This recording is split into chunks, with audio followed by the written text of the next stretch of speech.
Well, hello there. Good morning. How are you? I'm doing good. How are you? I'm good. Week number 22 of Yes. the lockdown or whatever we call it now. Yep, week 22. How are you doing? How are you hanging in there? I'm hanging in fine, but we had a double whammy of weddings this weekend. We were in Cornwall on Saturday doing an outdoor wedding, and then last night we were in Carlton Place, so about a 2-hour drive. So it's been an interesting weekend because we haven't done any weddings since March. Everything's been flip-flopped to next year, postponed, canceled, the whole bit. And we did a wedding last Saturday, and then the 2 weddings this weekend. And then we have a few in September, but it was interesting, very interesting, especially when the DJ is not allowed to play dance music because there's no dancing, right? Oh, wow. That was kind of the hardest part of the whole thing because that's the DJ's job and he's not allowed to get people dancing. So, well, that's different, it eh? was a bit of a challenge. So, what do you play classical music all day? Well, he plays normal classical music for dinner and cocktail music and stuff like that. And then they wanted like more energetic music for afterwards, but energetic music so that they don't dance, which is a little impossible to do, especially when people have had a few drinks and they want to party. Yeah. So there was a little bit of it going on, and he had to keep toning the music down, and it was interesting, COVID style. Wow. Very interesting. Well, that's that's different, eh? Well, And instead of 1 o'clock, everything had to end at 11. They're not okay. allowed to keep going till 1, and so yeah, it was a different type of scenario for sure. Well, so I got some of my kids starting to question my sanity now. So that's that. There's that. What Pretty happened? No, it's just that they're I'm very active on Facebook. I post a lot, and I post not because I'm obsessed with COVID or because I'm super scared of COVID, or I post because I want to try to continue raising awareness, showing Mm-hmm. people that you know what, if we do wear our masks and if we do social distance and we keep on doing what we've been doing, like our Mm-hmm. numbers are going down, and the quicker everybody adheres to it, the quicker we're going to get out of this mess. Exactly. And so I keep posting, and so they're seeing it as me being a little obsessed about it. And yeah, anyway, it is what it is. Like Trump would say, it is what it is. Well, I don't know. I haven't noticed that many posts lately. I mean, Oh, we're I was trying to. active over the weekend. You haven't Oh, seen you it did? 'cause Okay. Yeah, I know over the weekend I wasn't really noticing much because I was yeah. a little busy doing other stuff. So, yeah, I guess if you post over the weekend, I wouldn't have Yeah, noticed. and uh, you've got these people always saying that this is a conspiracy theory and it's the government, and um so I joined a group of COVID survivors just That I to saw. read the real stories, right? To hear it from the horse's mouth, to Mhm. see what really happens to them. And some of the stories are okay, it's mild, it's not affecting them too much, but some of the stories are just heartbreaking. And I think everybody should join a group like that just to really see for yourself what this is not a flu, and stop saying it's just a flu. Well, Anyways, that's my 2 cents for this morning, I Monday had morning. read a post from one of my friends whose wife just got out of the hospital. I can't remember exactly how many weeks, but it was a long time, and she had to learn how to walk again. Yes, You local had, woman too. yeah, you saw that too. I Yes, I mean, did. it was just, it was not the flu that hit her. I think it was what, about over 30 weeks or something. She was in the hospital and in rehab and the whole bit, something like that. I mean, she had to learn how to do everything again. Mm-hmm. Mm-hmm. So anyways, that's our negative for today. Now we're going back to the motivational part of the show. Yep. We got some great people today on the show. Jane McLaren from Beyond 21 is with us, and she's going to be talking about this new initiative. As you know, nonprofit organizations had to become really creative in raising funds, and so they came up with a cookbook, but it's all a virtual cookbook. So we're going to be talking to Jane about that. And then we're talking to Randy Sauvé, the owner of Fantasy Realm, and who just reopened last week. And we're going to talk to him about that and other stuff. So let me bring them to the stream. Perfect. Here's Jane. Whoops, wrong window. Sorry. Here's Randy. Randy. Good morning, guys. Good morning. And how are you doing this fine morning? The sun is shining. That's good. Like, I hate days like yesterday.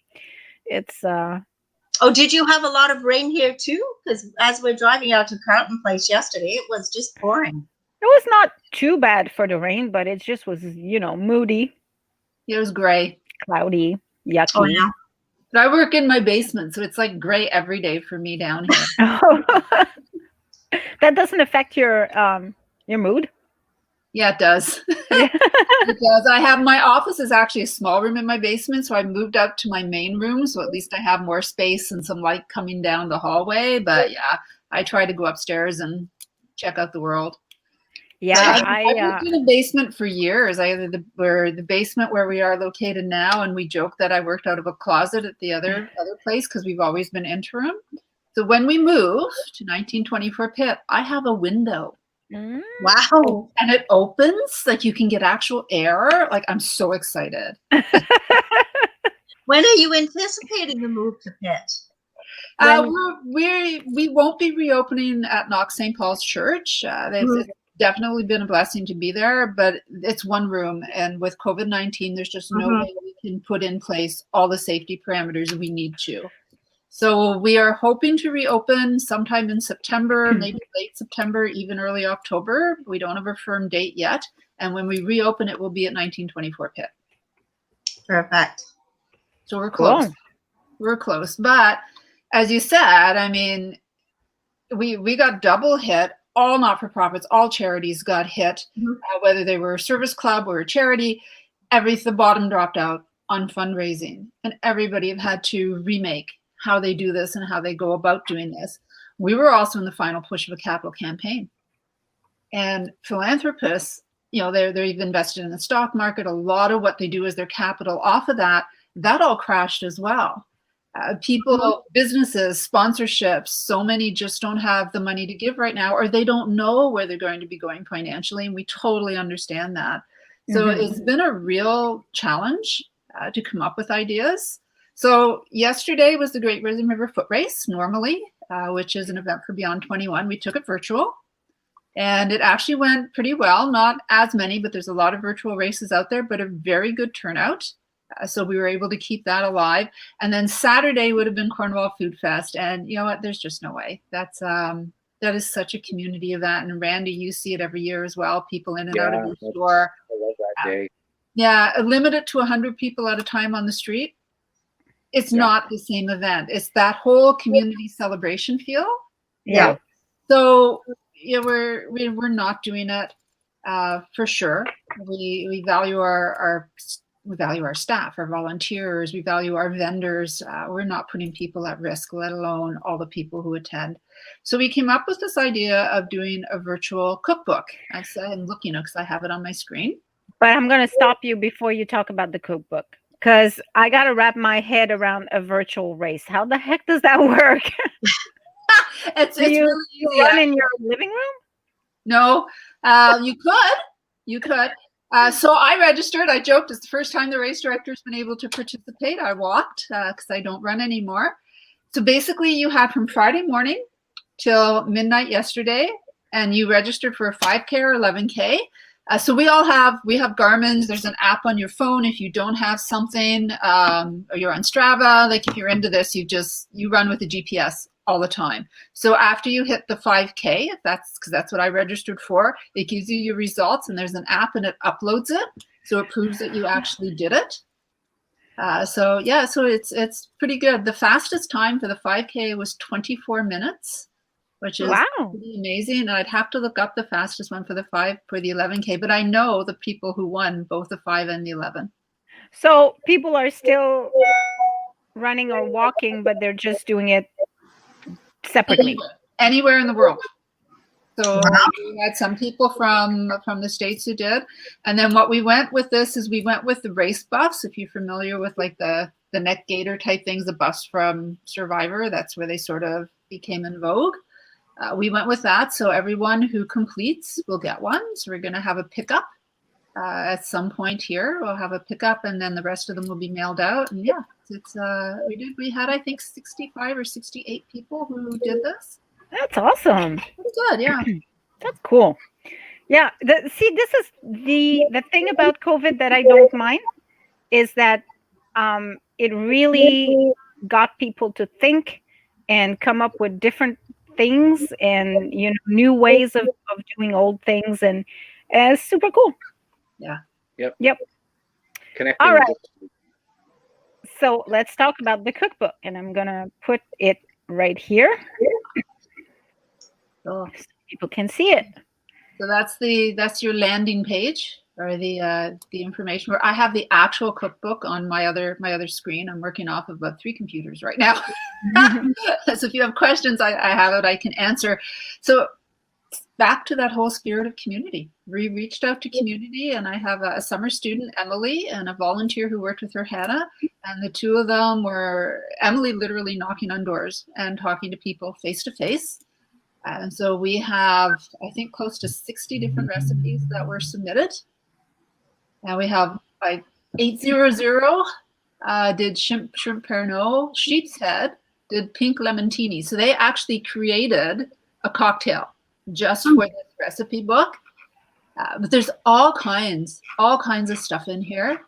And the community really came together for us. We have restaurants. So if you ever wondered, like 800 is some of their secret recipes. Sheep's head is in there.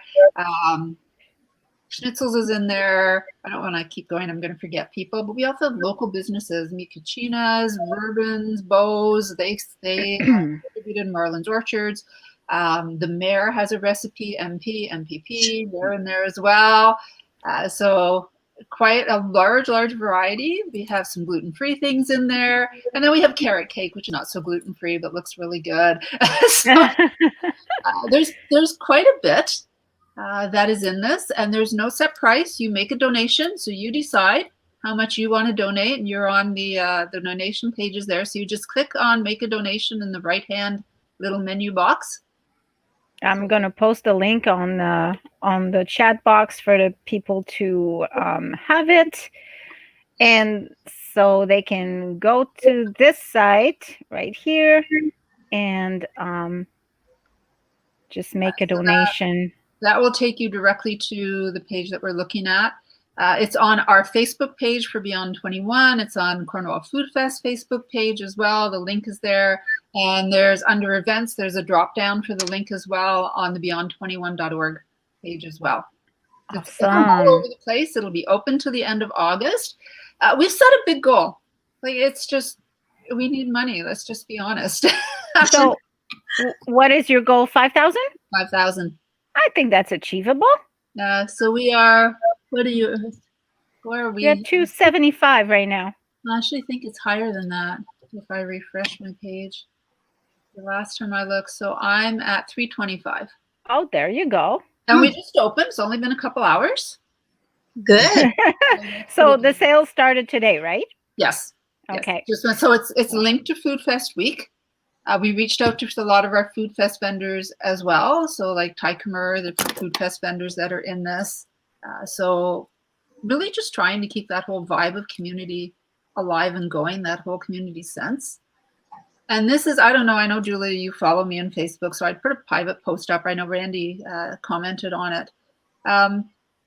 This whole COVID-19 is when you started today. You talked about what did you say? How many weeks we're into this? 22.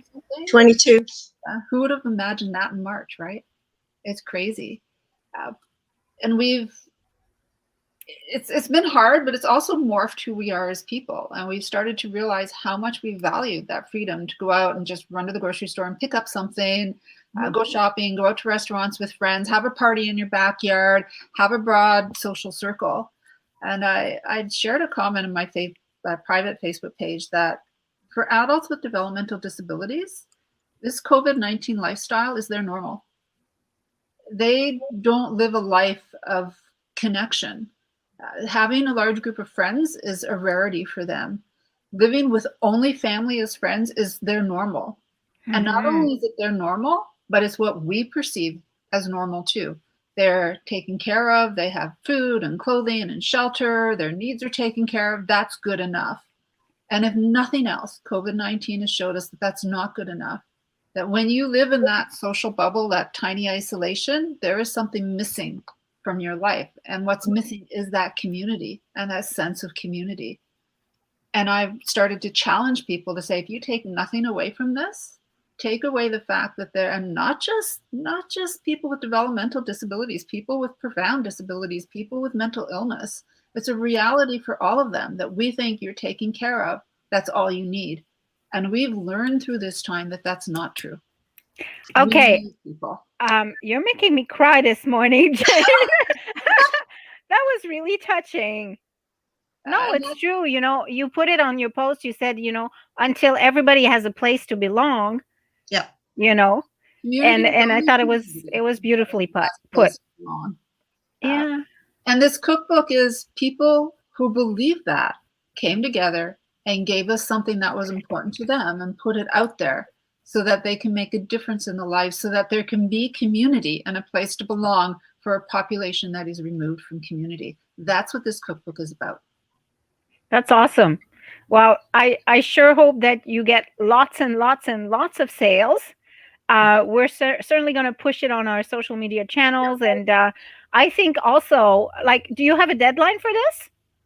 We're leaving it up to the end of August, but if there was need, I would probably leave it past that. And we've had some people call us and say, "Oh, I don't have a computer." You know, like my mother's 90. She would love to get in on it, but it's just beyond her scope of IT type of thing. Mm-hmm. So for some people, like we said, you know, if you have a friend who can print it, or if not, we've offered to print out for certain people. The cost of printing a cookbook was just too much. Yeah. So that's why we did it this way. And many people, I mean, here's the best part about this online cookbook. You don't have to go through 500 pages of pictures and explanation before you get the recipe. Don't you hate that when you click on a recipe and it's like, just tell me what's in it? So this one is very plain, but if you're like me, you'll either pull it up on your screen and follow it, or you print the 2 or 3 pages that you really want to use and then just go back to the other ones. So it is a PDF. You can print 1 page. You don't have to print the whole thing if you prefer to work off of paper. And I promise you, it's like the recipe's right there. There's no 55 pictures of sifting flour before you get to the recipe. That's good. Well, thank you. We'll push it, like I said, on our social medias. And if you're keeping it beyond the end of August, let me know, because we have our Seaway Foodie edition coming out in September, and that would be kind of perfect. Actually, it would go really hand in hand with it.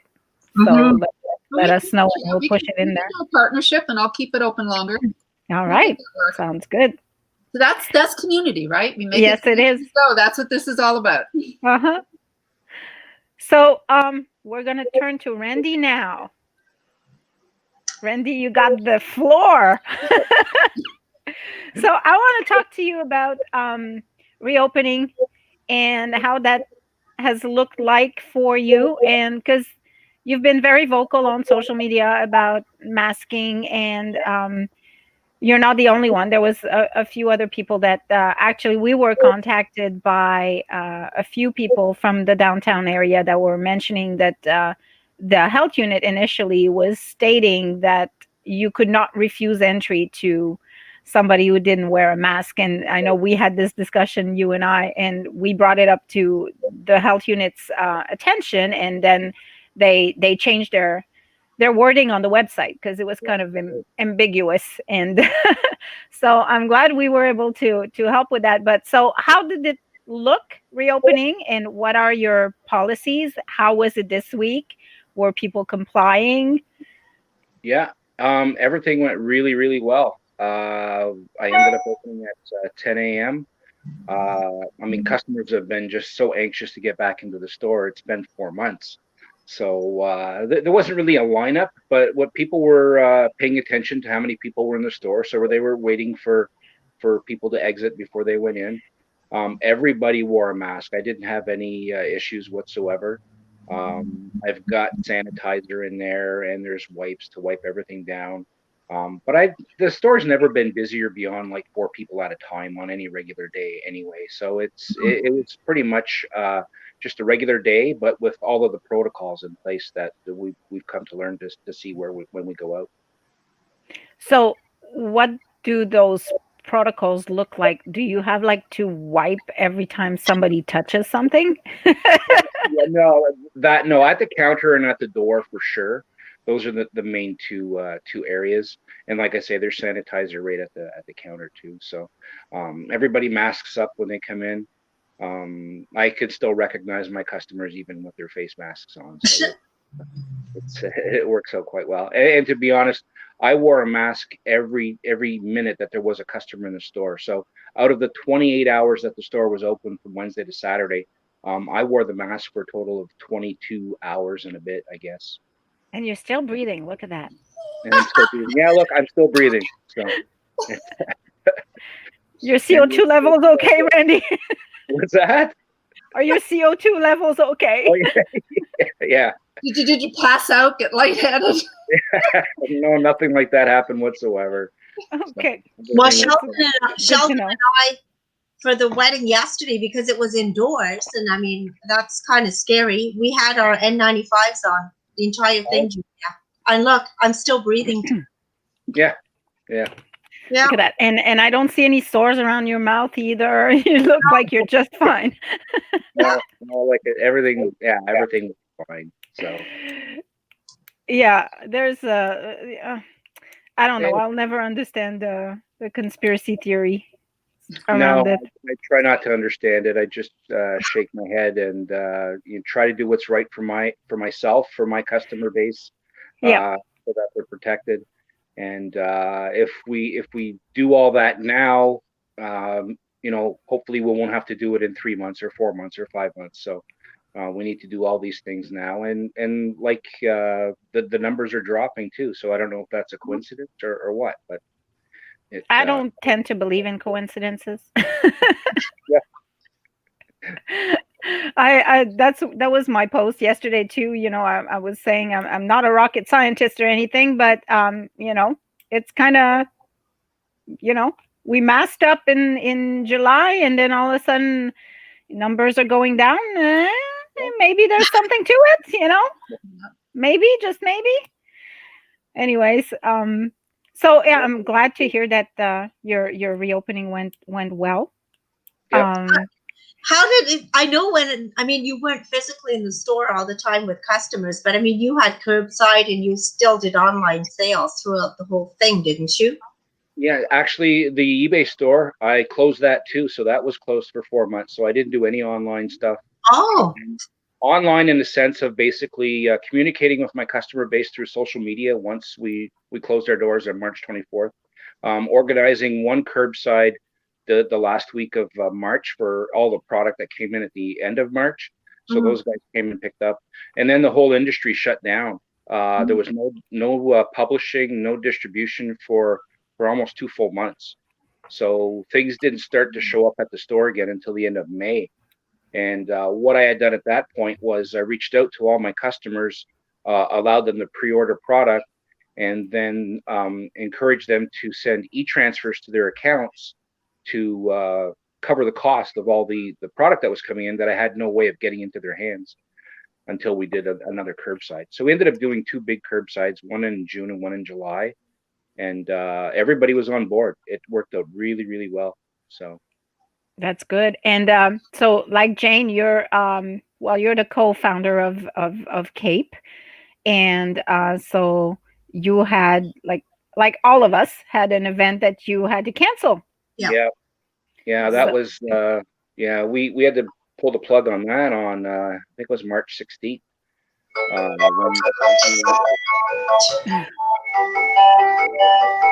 Sorry about that. When the province finally said that there was not going to be any way of having events of that scale. So, but we were fortunate. We were able to roll all of our guests, all of our vendors into next year. And so, as long as we do everything right now, hopefully we will have something for next year. I mean, we're not going to know that until maybe January or February anyway. So, and then we'll see what happens then. yeah, I What think about your comic fest? Like you do the Halloween event in October. What's happening with that? Well, what's kind of interesting is that we weren't going to do a comic fest this year because Halloween falls on the Saturday. So we had opted out from actually doing it because it just wouldn't have drawn anybody on that day. So we were just going to hold our kind of like the free comic book day event that we do. We were just going to hold it at the store. But that's not going to happen at all now either. So even free comic book day was lost in all of this. see that's the thing that I find the hardest about this is the unknown. Like, Mhm. it's not knowing what's going to happen in a week, in a month, and in 6 months. Yeah. Yeah. Well, that's what I It's was thinking with like at the end of March, whenever everything stopped. And then for the month of April, there was like no activity in my industry whatsoever. Like the distributor was like, they weren't saying anything. The publishers had stopped.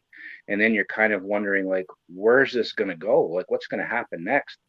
And once we got into May and they started to kind of start talking about shipping again and printing again, and then I was able to kind of see, okay, so there's a light at the end of the tunnel here that we can get back to, what we had before with, different looking surroundings. So how many years have you been in business, Randy? Well, at 227 Pitt Street, this is my 35th year. Wow. Have you ever seen anything like this before? Oh no, nothing like this. I mean, like the interruption, like 4 full months, to actually like shut right down. I think the worst we ever had was the ice storm when we were probably closed for less than a week. Mm-hmm. So yeah, no, this is just beyond what anybody could ever fathom. Has it been like the hardest period that you've had in your years in business? You know what? It actually we adapted quite well. I've got a really, really good customer base that was very supportive in making sure that there was still going to be a fantasy realm there whenever this ends. So I wouldn't say it would be the hardest. I'd say that we were able to adapt to the situation and make sure that there was still going to be a store to go to whenever it started to lighten up. Awesome. I feel bad for some of the other businesses out there though that weren't able to do it that way, that didn't have the means or the opportunity to continue. And there's even a lot of comic book shops in the U.S. and Canada that have closed their doors because of this, that they didn't have the resources or the ability to keep going. A lot of restaurants as well. Like you look at Ottawa, and what comes to mind is the Byward Market. There's a lot of restaurants that had been there for years and years and years that had to move on, close, and yeah, long standing businesses. It was sad to see too. Absolutely. So okay, moving back to the positivity of things, what would you guys say to our viewers? What advice would you give our viewers to keep on keeping on? Well, do you want to go first, Jane, or do you want me to? Oh, go ahead. Obviously, if you have a passion for something and you want to see people that enjoy it, especially in my business with the hobby aspect, that I've enjoyed. I didn't want to see that go away. I wanted that to continue. I see the smiles on my grandson's face when he comes into the store, and how much he enjoys superheroes and everything like that. So, and that smile goes right through until the oldest customers that I have. You know, like they just enjoy that hobby and coming in and talking about the industry. So I just wanted to keep perpetuating that. So I think because of my love for it, I just managed to just keep it going so that everybody can still enjoy it. Great. I think for me, what I'd say is COVID-19 gives there's a choice. You have a choice to focus on all the things you've lost. You've lost that freedom, like to go to stores or hang out with friends. You have to wear a mask all the time. They're hot. They're annoying. It's 40 degrees out. I'm out of shampoo. I can't go buy it. I can't order it. Tried to order this on Amazon and it's out and I can't get, I can focus on that, or I can focus on the gift that COVID has brought to us. I have never in my life seen so many families walking together down the streets, and not just little kids, teenagers with their parents actively conversing, holding conversations with each other. It's given us an opportunity to reconnect as a family, to identify who our closest friends are and figure out how to spend time with them, and to really realize how much we value. And even the things we've lost, instead of seeing them as a loss, realize the value of these things that you've had in your lives, and that they aren't gone.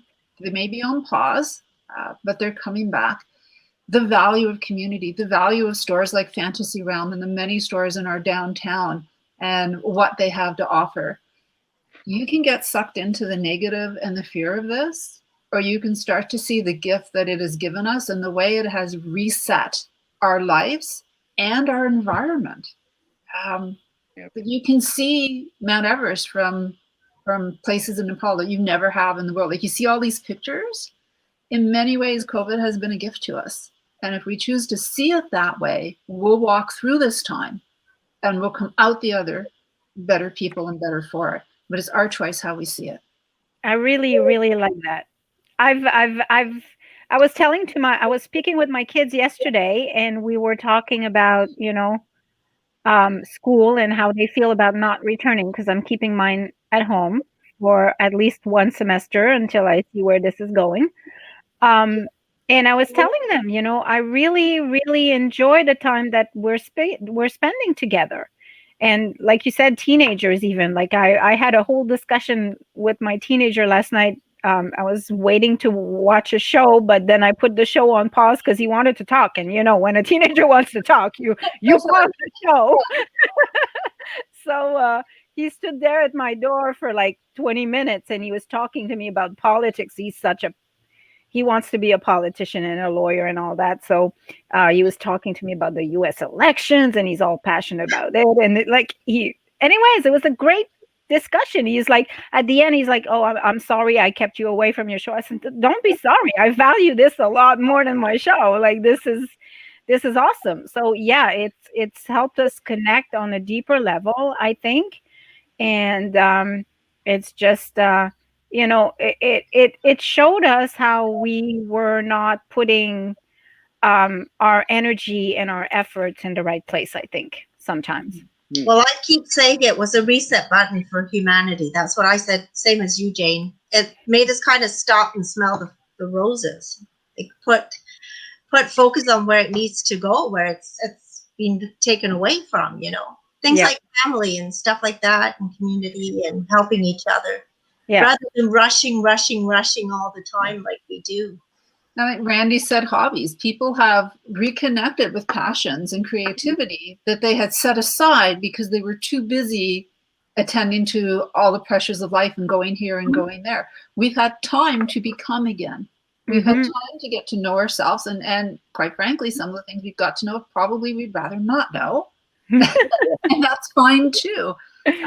And when we go back, if we take that with us, we will value even more, like the ability to, I'm going to cook something, I'm out of this, run to the store and buy it.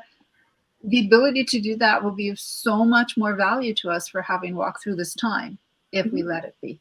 Yeah, because we won't take it for granted, hopefully, anymore. Yeah. And you know, the opportunity to, like you said, mix and mingle with friends. Just go for a drink in a bar at night, you know. Like it's yeah. Or weddings, you know, like you talked about DJing weddings.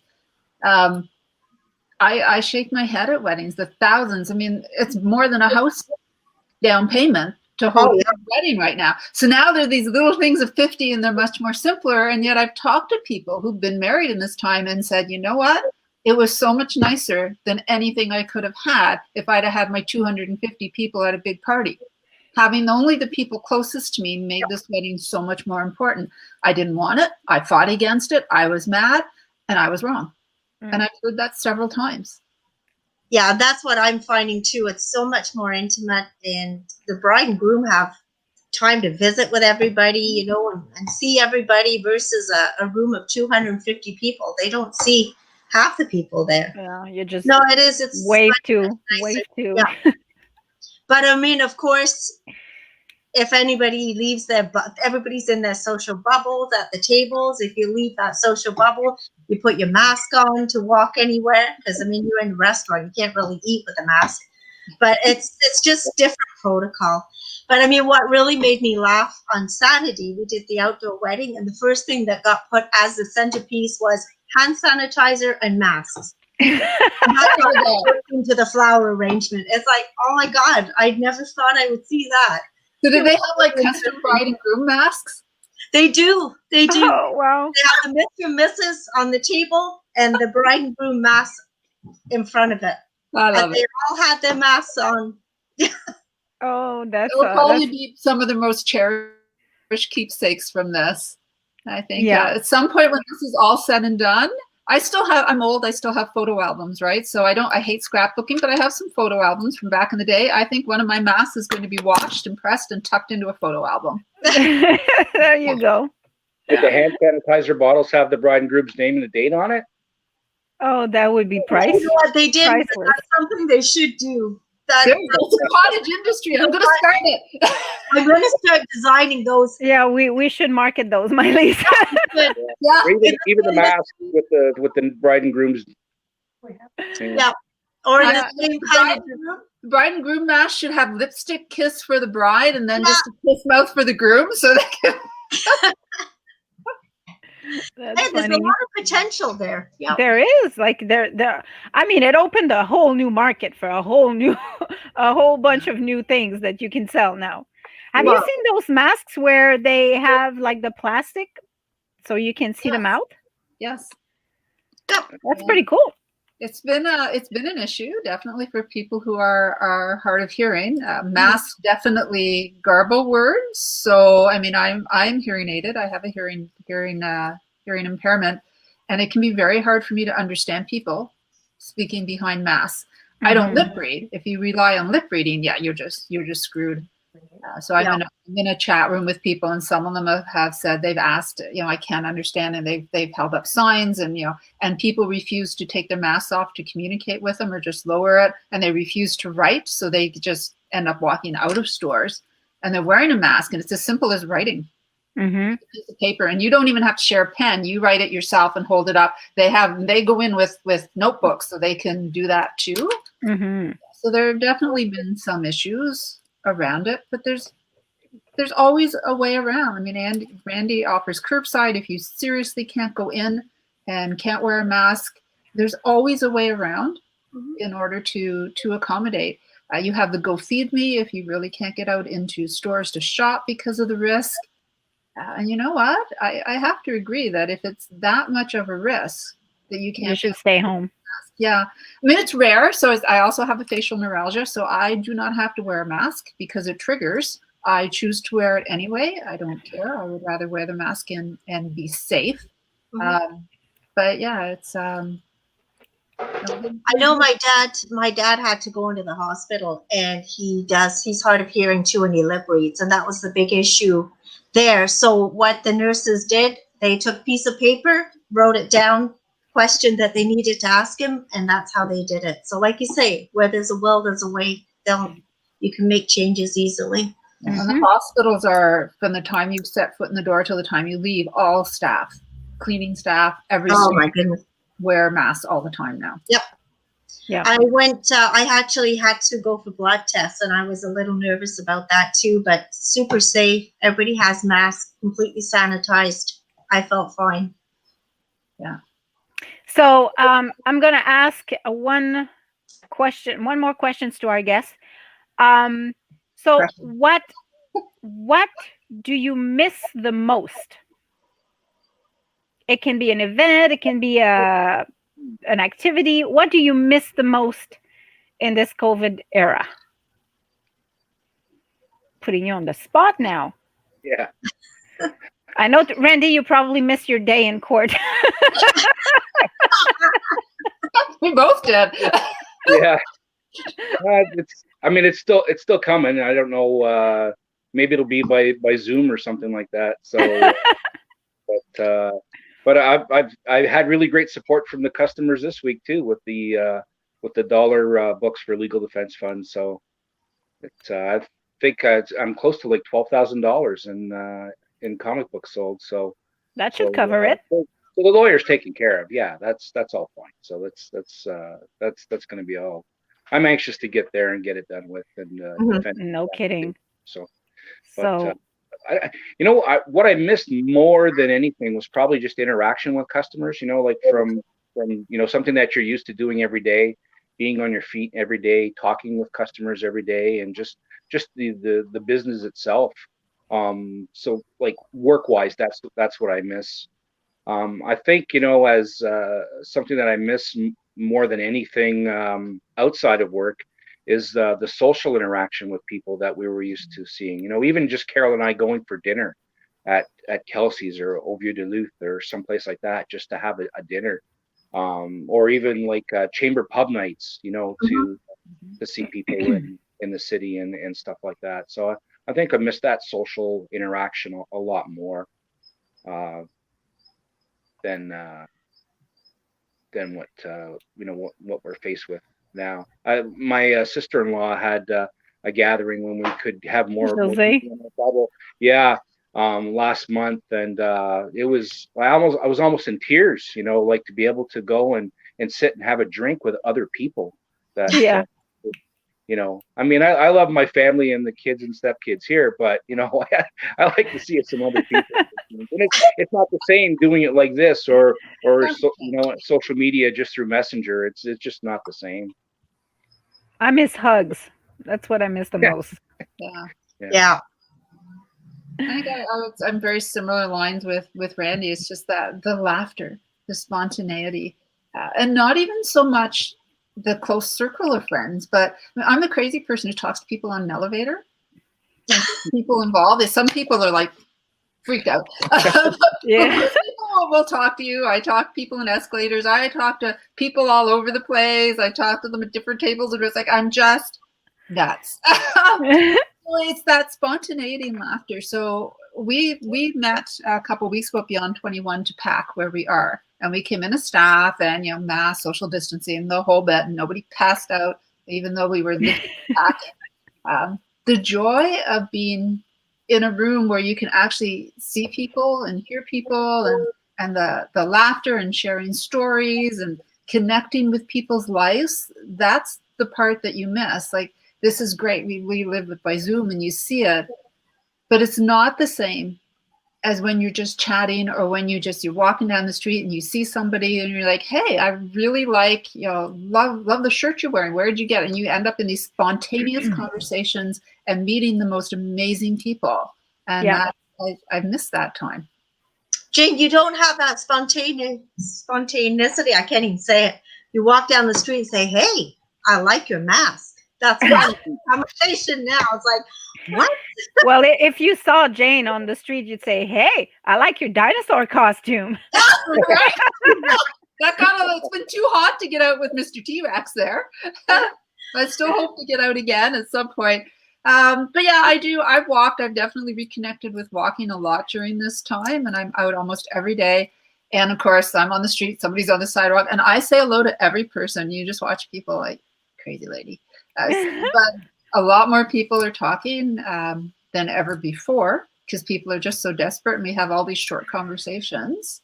Yeah. Sometimes you stop and talk to people, but yeah, it's that whole spontaneous lifestyle. So somebody came to my office last week to measure the windows because I was getting a quote for replacing 2 windows that are broken in there. So the person comes in, and so I put my mask on, and he didn't have a mask on, but then I kind of asked him to put a mask on. So then he put his mask on, and then he comes in the office, does his measuring and everything. And then he comes, he talks to me and he says, okay, well, somebody will be in touch with you for the quote. It's either going to be me or somebody else. I have your email address. Everything is good. And then he goes like this. Oh! And I'm like, yeah. So we ended up doing this, you know. Yeah. I won't even do that. We've done an air shake where it's like you don't, you're like 10 feet apart and you just sort of fake it. And so Yeah, we talk, like, what are we going to do in the future? Because shaking hands is a huge part yeah. of our society. So that will never come back. We may not do things like that. So what are we going to do? Yeah. It was funny too, because I extended my hand. I was going for it. And then I went like, yeah, you know. I don't think I'm ready for that. Yeah, yesterday somebody came to introduce themselves at the DJ booth too, and I did that. I shook the hand and ran right to the hand sanitizer. Oh, yeah. I was like, oh my God, what did I just do? Like, oh my God, this is death. Yeah. You're gonna die. Oh. It's a brave new world. Crazy new world. But you know, we're going to come up with different ways of doing things. We're going to adapt. Like, that's what humans being do. We adapt. We overcome. So we'll figure out some way. You saw the post I did. Like this now. The post I did about the bubble dress there. You just wear a bubble. Yeah, I love that was good. Those are hysterical. Isn't this all out of a comic book, Randy? Like it feels like it's straight out of a comic book. Yeah, exactly. Yeah, very brave new world, like you say, for sure. It is definitely. Randy, I have a question for you. How old is your oldest customer? How old is my oldest customer? Yeah, you were saying. Yeah. I have a customer. His name's Albert, and I hadn't seen him since last fall. And he showed up on Wednesday on the reopening day, and he drives one of those motorized vehicles. It's all tricked out with superhero stickers and stuff. So Albert came in. He's been a collector of collectible banks for a long time. Came in and bought a bank. He's in his mid 80s. Oh my! Oh, wow. Yeah. So. But he seems to have adapted well through everything, so it was nice to see him. Wow. Good. Yeah. Nice Our, to keep one it of our safe too. Our oldest Seeker reader is 94, and I haven't been able to go and see her for a while, so I miss her. She's in Sandfield Place, and you go in, she's always got homemade cookies for me and the whole bit, so it's nice to see her again soon. Yeah. Yeah. Is she in the long-term care part or the retirement part? She's in the retirement part. So you could go in then.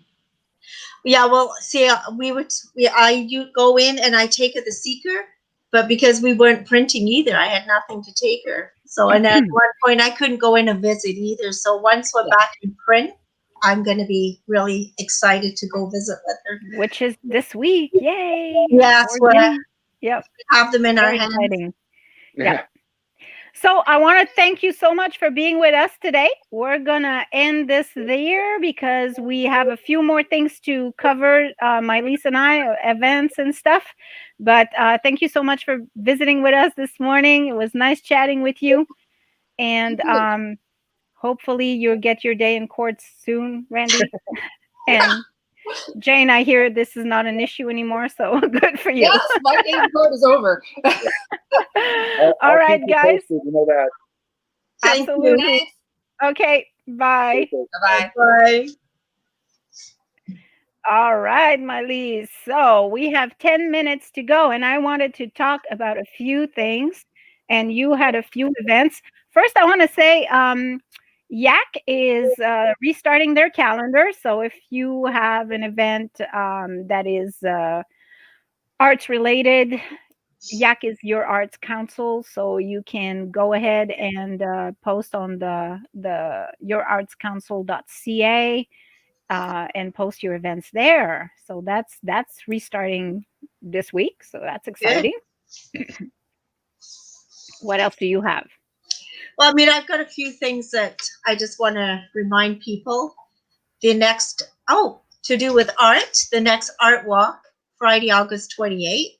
It's coming up. Mark it in your calendar. That's an awesome way to go downtown, take a walk around, meet the artists, social distancing, of course, wearing a mask. But from what I heard, the last one was really, really, really nice. Again, connecting with people. Williamstown Fair, September 5th. This one, I really want to see how it works because it's going to be a drive-through event. So that's different. Oh, and yeah. Of course, Garlic Fest is Sunday, August the 30th. So those are a few of the things I have. Okay. And So, well, I want to talk about September, which is Childhood Cancers Awareness Month. Mhm. And they have come up with a different thing to do because usually they'll do like the Paint Cornwall Gold kind of fundraiser, and Yep. they'll have like different activities throughout the month and dinners and stuff. But this year they're not doing any of that. So they're having a no dinner, basically. Okay. So No they're dinner. doing a no dinner fundraiser. And you can buy your tickets. They're $10 each. You can buy the tickets on the Optimus website, and just support the Childhood Cancer Awareness Month that way. Mhm. And then I want to share my screen because this is super exciting. Oh, yes. So I'm going to even zoom in here because I want to put it all on the screen. So our new app is actually out and available on the Google Play Store and the App Store, and it's called the Cornwall Seeker. So you can look for the Cornwall Seeker and download the new app. We're super thrilled. We worked really hard over the last few months on this, and it's got all sorts of great things that you can do. There's a chat room, there's the weather, there's the news, of course. You can find coupons from different stores in town. There's so much, like, and all the calendar of events is going to be in there as well. So there's so much in the app, and we're improving it every day, and it's going to be keeping on growing. And so go and download it like right now. Show your support that way. We're super thrilled. It's I'm pretty happy with what it looks like. Well, you did most of the work on it, so because you are the app and the website guru in this part. So thankfully, you're really good at it. I try. Anyways, it was my first time developing an app, so that's kind of different. I had to learn on the spot, but I had some help too. I have a few friends that are developers that helped me through with it, and one in China actually is saying that everything in China is looking really good for the virus. He said. Oh, really? Yeah, I was having a discussion with him about how how safe it is and how the situation is over there, and he was saying that yeah, everything is under control. Everything is really good over there. Well, that's good. That's good. It's good that you actually talked to somebody from there. That's wonderful. Yeah, I like to get my news from real people. I find that sometimes it's more reliable. Well, of course. But one thing about Julie and I, we're very passionate about what we do. So we take everything positively and as a challenge. And I can see in your face, you're smiling because you got the app up and running and you're very thrilled about it. Yeah. But again, a challenge, something new. It is, and we say this every show. I think that we're here for the community, and we've always been a community outlet. We've always been for Cornwallites, about Cornwallites, and by Cornwallites. Um, we you know we're always behind everybody. Like, for example, this Mireille, I don't know if you saw the story on the website, but Mireille Valliere is a what could I call her? A health enthusiast. She's very into health and fitness, and Mhm. she's entered a contest to become Miss Health and Fitness. Health and Fitness, and there's a $20,000 prize attached to this, and she wants to bring that $20,000 to Cornwall so she can donate it to organizations that help kids. So she contacted me yesterday and was asking if I can help her get more votes because she really wants to get this money to our town. So of course, that's what we do. We're here for people who want to do good in the community. We'll always help people who want to do good in the community. And so I posted a little story about her, did our typical 5 questions with, and hopefully people will go and vote and vote and vote, and she can bring the prize home. Wow. Yeah, that's what community is all about, right? Yeah. Wonderful. Funny story. So I'm talking to Mireille. I'm going on her profile on Facebook, and then I see that she went to Mont Bruno High School, and I'm like, no, that can't be, because that's where I went. Wow. She went to the same high school I did in Saint Bruno, Quebec. Like, you know, Wow, what a small world. it's I was floored when I saw that. I'm like, no, you didn't go there. That's not possible. Like, yeah, it's a small world, indeed. It is. Yeah. It So, do is. you have any more events or anything? I don't, and that I do want people now that events is slowly starting back up. And please, people, if you've got an event coming up, send it to us at info@thesika.ca or go on our website, thesika.ca, and post it on the calendar yourself. Yeah. And a few reminders. So, A, free. You can post your event on our calendar for free. B, free. If you're a restaurant or an eatery and you need a little extra push, you can register to be in our Seaway Foodie upcoming edition in September, and the listings are free again. And if you want to help out, you can purchase an ad, upgrade to an ad, and then partial proceeds of those sales will go to the Agape Food Bank. Then 3, if you're a business and you're struggling and you need a little more exposure, you can do the 5 questions with. That's also free, and we'll post it on our website. So there's a lot of resources. If you need any links or anything, those are all forms on a website that you can fill out, and just send Miley or I a message, and we'll send you the links to these resources. But please just take advantage of it. This is absolutely free. It doesn't cost you a penny, and it's local, supporting local. Yeah. And we've made it as simple as we can to just go in and fill them out too. So it's very easy. Absolutely.